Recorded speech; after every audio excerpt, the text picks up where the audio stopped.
Voilà, jusqu'à faire ce beau vortex. Tous les éléments avec lesquels je travaille, j'ai envie de les sentir et puis de retrouver la noblesse et la beauté de chacun des éléments qui constituent le pain. Pour moi, c'est très triste de ne pas pouvoir prendre l'eau de la source en Bretagne, mais c'est une réalité. Il y a des nitrates, il y a des pesticides de toutes sortes, etc. Je ne peux pas me permettre d'ingurgiter toutes ces choses-là ou de les donner à manger aux gens pour qui je fais le pain. Donc maintenant, je prends de l'eau filtrée. Enfin, je filtre l'eau avec un filtre très pointu, mais qui enlève de la vie, si vous voulez. Donc il s'agit de redonner mouvement à l'eau pour lui redonner de la vie, quoi. Alors maintenant, il faut que je la chauffe un peu, puisque pour faire le pain, il faut une température de pâte idéale. Donc là, je cherche une pâte à 26 degrés. Dans le fournil, il fait 22. Donc je vais mettre de l'eau à 28 degrés. Alors ça, c'est une somme de température. En additionnant le fournil, la farine et l'eau, il faut que j'arrive à 72 degrés pour obtenir une pâte à 26 degrés. Voilà, donc moi je suis assez précis avec ça parce qu'ensuite c'est très important par rapport à la levée du pain au moment d'enfournement, etc. Puis par rapport à la qualité du pain, un pain avec une pâte à 20 degrés ou 22 degrés, c'est pas le même pain qu'avec une pâte à 26 degrés parce qu'on ne développe pas les mêmes bactéries, pas les mêmes ferments. Donc ça ne va pas élever pareil, ça n'aura pas le même goût, etc. Voilà, mon eau est prête.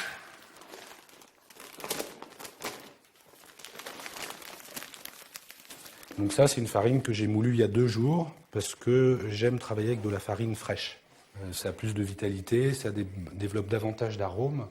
Et du point de vue nutritif, la farine garde énormément de nutriments qu'elle va perdre au bout de quelques jours. Donc idéalement, il faut l'utiliser avant une semaine. Rien qu'en mélangeant là, j'ai déjà un peu une idée des arômes que mon pain va développer ou non. Et de même, selon le type de blé, la sensation de la farine n'est pas du tout la même. Donc quand je mélange, là, j'ai déjà énormément d'informations qui vont influer sur la façon dont je vais travailler en réalité. Alors là, je vais faire à peu près 55 kg de pain. Donc là, je vais mettre, il y a à peu près 35 kg de farine, 23 litres d'eau. Maintenant, il faut que je pèse le sel. Je mets 33 grammes de sel par litre d'eau.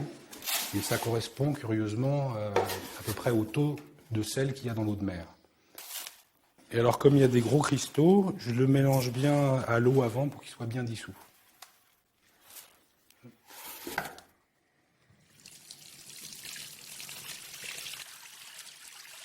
Alors, comme il peut y avoir des petites impuretés, je le filtre. Voilà.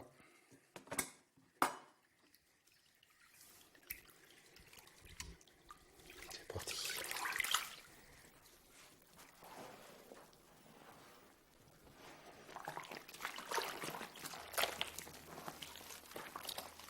Il y a 4 éléments dans le pain. Moi, j'aime bien les symboles, les contes de fées et tout ça. Pour moi, la farine, ça représente le feu. C'est-à-dire que c'est le feu du soleil qui a nourri le blé. Et en plus, c'est ce qui va donner l'énergie qui permet la fermentation. Ensuite, on a le levain, qui évidemment est lié à l'air, puisque ça fait énormément de bulles. C'est ce qui va amener des bulles dans le pain. Le sel, qui est un produit de la mer, là c'est du sel de Guérande, donc ça vient de pas loin. C'est un sel de très très bonne qualité, qui contient énormément de minéraux, tout un tas de choses. Et je connais le paludier, il fait son sel comme moi je fais mon pain, donc c'est quelque chose qui est fait artisanalement. Et là, c'est des petits cristaux qui, pour moi, représentent la force de cristallisation de la Terre, les cristaux de la Terre, quoi. Et puis il y a l'eau. L'eau, c'est la fertilité, c'est la source de vie par excellence, quoi. Ça fait les 4 éléments nécessaires et puis les 4 éléments de la tradition et des contes qui permettent de faire ce pain, quoi. C'est ce qu'il y a de spécifique un peu dans mon travail, c'est que je retrouve les gestes que les anciens avaient dans le temps, où les blés étaient du même type que ceux que je fais moi, des variétés anciennes de blé, et où c'est le travail de l'artisan qui allait donner la cohésion, ce qu'on appelle la force en boulangerie, et la cohésion à la pâte. Alors que maintenant, les blés modernes industriels sont tellement riches en gluten que même en faisant une boule plus ou moins informe, ça va se tenir. Il y a différents gestes, vous avez vu, il y a ce geste-là, qui est plus pour incorporer à l'intérieur la farine, et puis le geste qui consiste à allonger la pâte et à la replier. C'est comme ça qu'on donne au gluten, ces fameuses protéines élastiques, là, cette cohésion, cette force qui fait que ça se tient. Ne me demandez pas pourquoi il reste un bon kilo de farine. Si je m'étais tenu à la théorie, j'aurais dû mettre 35 kg de farine pour 23 litres d'eau. Et j'aurais tout mis, j'aurais une pâte trop ferme. Alors que là, je sais que j'ai la bonne texture de pâte. Alors est-ce que c'est le taux d'humidité de la journée, le nombre de paramètres invraisemblables qui jouent dans les processus du vivant? J'en sais rien. Ce que je sais, c'est que là, j'ai mis la quantité qui correspond pour avoir la texture de pâte qu'il faut. Voilà, donc c'est intéressant d'avoir des repères, mais il ne faut surtout pas se laisser figer par de la théorie quand la pratique elle nous dit que là, je vais avoir un pain tendre. Et c'est quand la pâte est tendre comme ça que je sais que mon pain va être tendre et qu'il va être bien levé. Si je fais une pâte ferme, je sais qu'à cœur, je n'aurai pas un pain aussi tendre, aussi alvéolé, aussi levé, quoi.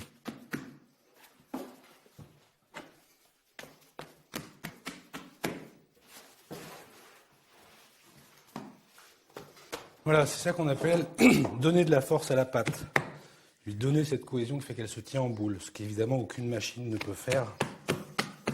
Ça ne sert à rien de travailler contre les choses, que ce soit dans le pain ou que ce soit dans l'agriculture. Là, l'essentiel du travail se fait quand je ne travaille pas. Le pain va lever pendant 5h30. Moi, je vais intervenir quoi? Je vais intervenir pendant 3 fois une demi-heure. Donc les moments essentiels, c'est justement que mon intervention soit la plus minime possible et au bon moment. Donc là, moi maintenant, je propose l'émondage. Je me suis équipé, je grimpe dans les arbres, j'ai une petite tronçonneuse. Comme ça, j'entretiens les haies, ça ne coûte rien à personne. Avec le fagot, je peux faire mon pain. Le bois qu'on utilise pour cuire va donner ses arômes au pain. Donc si je fais une fournée avec du chêne ou avec du pommier, mon pain n'aura pas le même goût.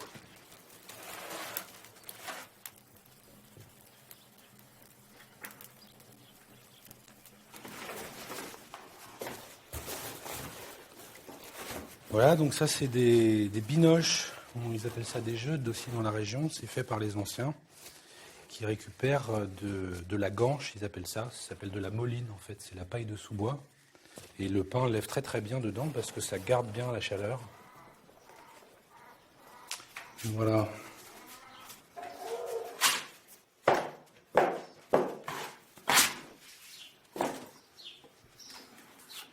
Donc ça c'est une super belle pâte, elle est très humide, elle est très, très tendre. Donc là elle peut s'étaler très très largement. Et donc c'est là qu'il va bien falloir tendre les gluten pour justement révéler le caractère élastique de la pâte. Donc plus je vais y aller, plus elle va se tenir alors qu'au départ elle coule.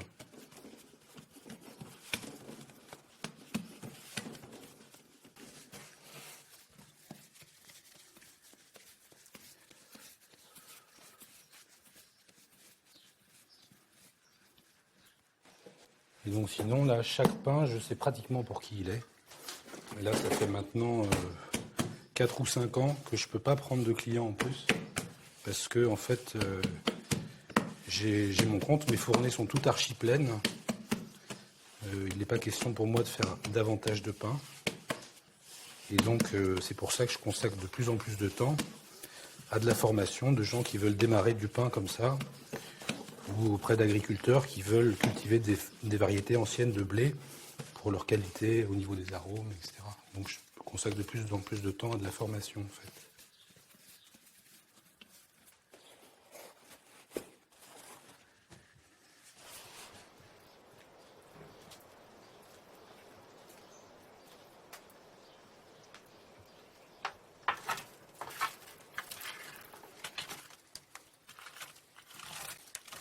Voilà, donc il s'agit de bien répartir la braise pour que le four soit chaud de façon homogène. Donc mon four, je sais qu'il est prêt quand toutes les briques ont blanchi, y compris celle de devant. Et ensuite, même le blanc va venir jusque sur le devant du four, là. Il va y avoir un liseré blanc qui se fait sur la pierre devant. Et c'est en fonction de l'avancée du blanc que je connais approximativement la température de mon four. Donc je sais que tant que la voûte n'est pas intégralement blanche, mon four n'est pas chaud. Il n'est pas suffisamment chaud pour cuire le pain. Dans ces fours-là, qui sont des fours traditionnels, on dit des fours bretons, des fours de ferme, il y a une qualité de cuisson qui est unique du fait de la cuisson dégressive. Et on enfourne dans un four assez chaud, et ensuite la chaleur tombe durant la cuisson. Et c'est une qualité de chauffe qui est incomparable en fait. Les anciens disent tous qu'un bon four, c'est un four qui chante. Alors si vous écoutez le crépitement du bois, il y a beaucoup d'écho. En fait, ça veut dire que les ondes se propagent d'une façon harmonieuse, donc que ce soit le son ou la chaleur.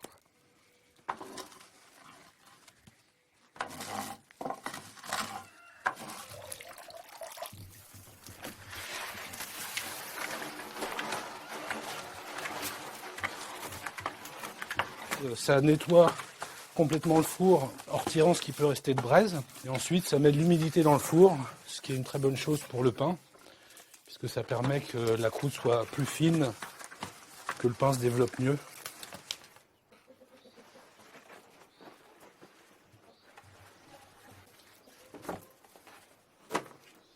Alors ce dessin que je fais, on appelle ça la grigne. C'est suivant ce dessin que le pain va éclater dans le four.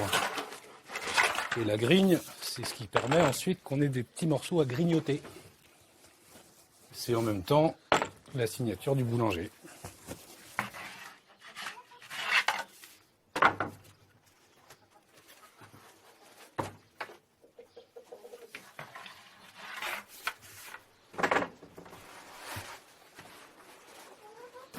Alors évidemment, il faut bien le ranger parce que sinon, j'arrive pas à tout enfourner.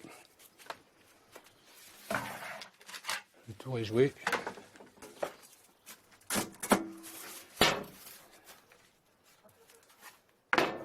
Bon voyage.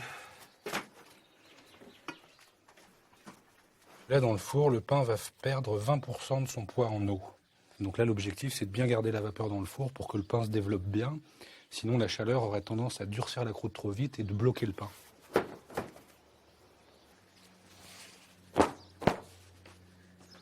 Donc là, je sais déjà que mon pain ne va pas être trop cuit.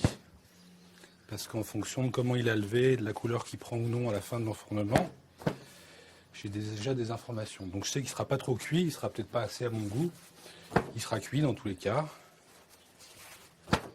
Et puis ce qui est intéressant, c'est que quelle que soit la cuisson, il y a toujours des gens heureux. Quand je ne trouve pas assez cuit, il y a des gens qui me disent c'est comme ça que je l'aime. Quand je le fais trop cuit, il y en a aussi qui adorent le goût un peu brûlé. Et c'est jamais la même chose.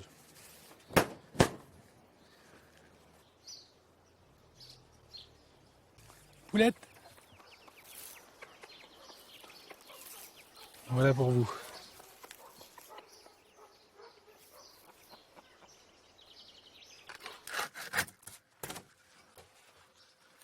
Hop là.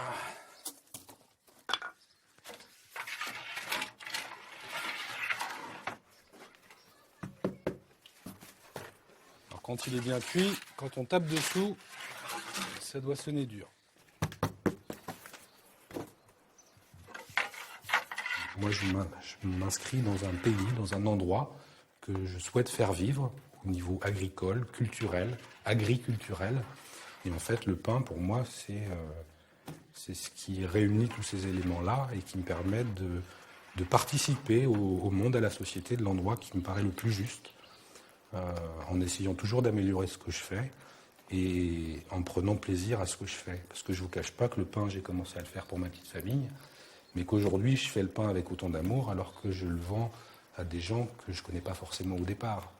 Et donc, je pense aussi que c'est vital dans ce qu'on fait d'apporter de l'âme, d'avoir plaisir à ce qu'on fait.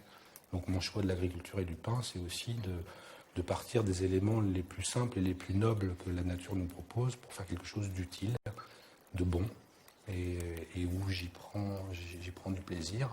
Ça me fait grandir, moi aussi. J'apprends des choses comme ça.